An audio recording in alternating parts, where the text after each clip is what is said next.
Max Olson of ESPN.com here on 365 Sports. Weekly visit with one of our favorites out there reporting and covering the game of college football. And Max, we do appreciate your time. I'm not solo. I got Garrett and Andrew and Brandon with me, but it is just basically me today as far as the conversation goes, just so you're aware. But, man, some fresh transfer portal news dropping here in the last couple of hours. Some updates on the NCAA FBS Oversight Committee recommending a move to January 2nd to start a portal window and eliminating the spring window. You've got reporting on that over on ESPN.com. I know it's not finalized, but your thoughts on this and what, for the people out there that maybe aren't paying close attention, is the good, the bad, and I guess kind of the overall thoughts on this move by those leaders in college athletics. Yeah, good timing for our call this week. I just wrapped up that story. Look, the going to a January transfer window, that's something that has been kind of teased here really since the start of the year when the coaches got together at the AFCA convention, and that was their preference. And I've talked to GMs who kind of say, like, look, we're not saying it's the perfect solution, but it's like maybe the solution everybody can kind of like agree on or get behind.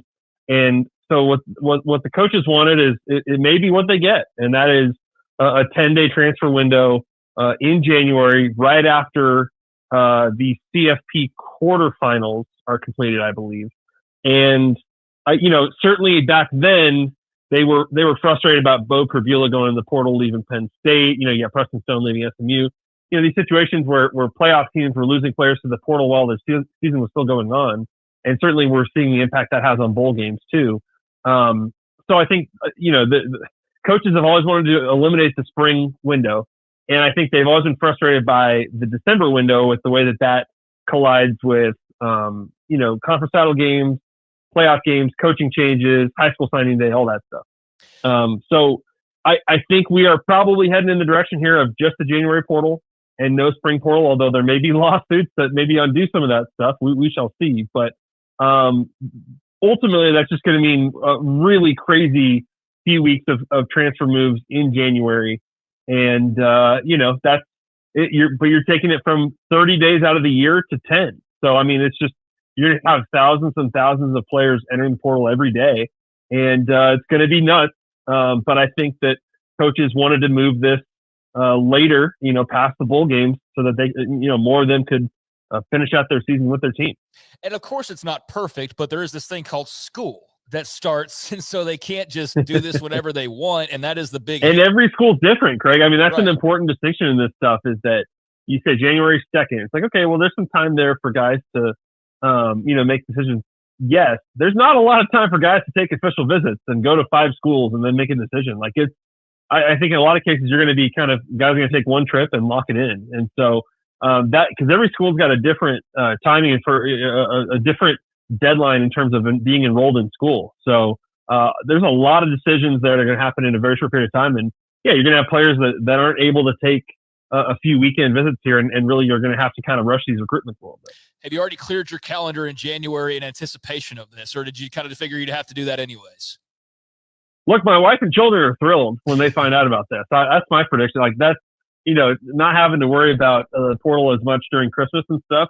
Theoretically, sounds nice. Man, for me personally, like covering all that stuff last December and then flying down to Atlanta to cover Texas Arizona State, I was like, I cannot even focus on this game I'm supposed to be covering, this incredible game, like this game of the year game, because I'm just so exhausted from the portal. So yeah, it's I think there's in some ways January is healthier. I think there's going to be some challenges with it, some problems, obviously.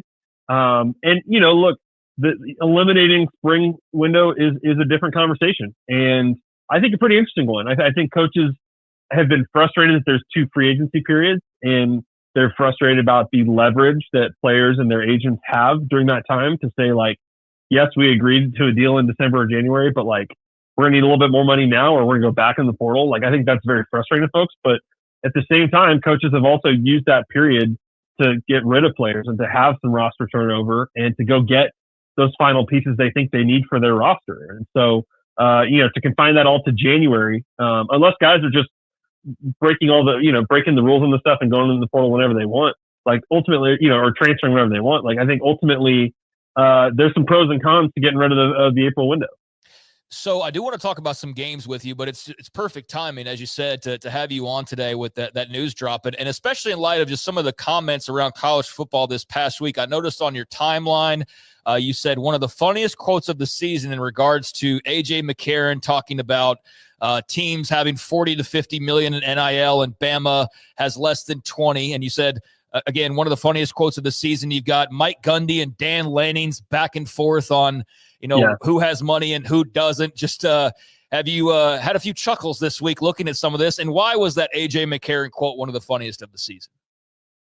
Well, I mean, I got a lot of texts from people about that who were just like pretty amused and outraged at the idea of like Alabama losing one game and saying like, well, we've got less money than other people. I mean, they've got one of the like 5 most talented rosters in the country based on, recruiting rankings and all that kind of stuff. This whole boogeyman that there are schools that have 40 to 50 million dollar rosters out there. You've heard it repeated a few times. It's just not true. There's nobody up at 40 plus this year. There are some teams that are probably 25 to 30, no doubt, but to act like a school like Alabama is at a serious disadvantage compared to other contenders is pretty laughable. And that's just based on my reporting and covering this stuff. But I think you see the Gundy and Lanning stuff too. And look, I know where Gundy's coming from. Like, I think when you face some of these programs that are at a much different place than you are, there is a little bit of that envy or a little bit of that, like, sometimes it feels like we're not playing the same sport with some of this stuff. But certainly a G5 coach would say that about Mike Gundy, right? That's just that is just kind of the food chain of this stuff. And also, I think we are still just in the process of learning how to talk about the money piece of this, because that's always been so secretive during this NIL era, and now schools are paying the money, and it's a little bit more out there. And I think people still struggle to like talk about that or still kind of have these assumptions about what everybody else is doing. Yeah, that's a great point. It is funny to see like one graphics flashing like we just spent all this, and then the next minute you mention it and you're like, what? Why are you talking about it? It's just it's weird how people kind of react off and on to the money talk. But it's a Thursday, so we've already. Do you think after you lose a game though, Craig? Like, do you think after you lose a game, do you think your fan base wants to hear in a press conference or like, does anybody want to hear like, well, we just have less money, so just deal with it? Absolutely freaking not. And the top of the list. There's no way. Top of the list is Alabama fans that don't hear that. Yeah. And I'm not saying Kalen DeBoer or his folks would ever say that, but like, certainly I think that I get the annoyance sometimes of that stuff, but man, this is a year where everybody's supposed to be paying 15 plus. Like, it's supposed to be a little bit more level this year than other years. I don't think people want to hear that as a post-game excuse. No, I think you're absolutely right. And it's interesting to see how coaches are going to kind of handle when to say something and when to not say something. And we've already gotten a couple of examples of this week of like just kind of how people react to that sort of thing these days. It's very interesting. All right.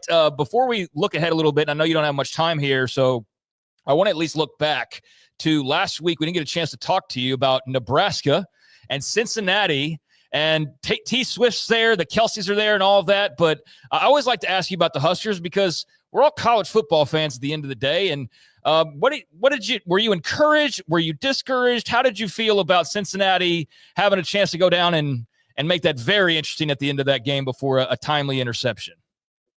Yeah, I mean, I think if you watch enough Nebraska football games of the last decade, you were pretty confident that Brendan Sorsby was going to score a touchdown and win the game there at the end of the game. Like, I think it's, there's a lot of nail biting for Nebraska fans. And it's not, I'm not saying that's on Matt Rule. It's just kind of, folks have been kind of conditioned that way from the Frost era and the Riley era and all that. And, I thought it was encouraging the way that Malcolm Hartzog came back and made that play to win the game. Great play.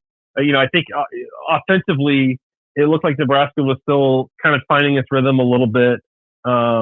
Defensively, like, definitely room to improve. But, I think it's a pretty classic week one game or early week one game of just like, we just got to find a way to survive this. I think Cincinnati looked solid. I think there were some things I liked from them. I don't think that they're going to be at the bottom of the Big 12 this year.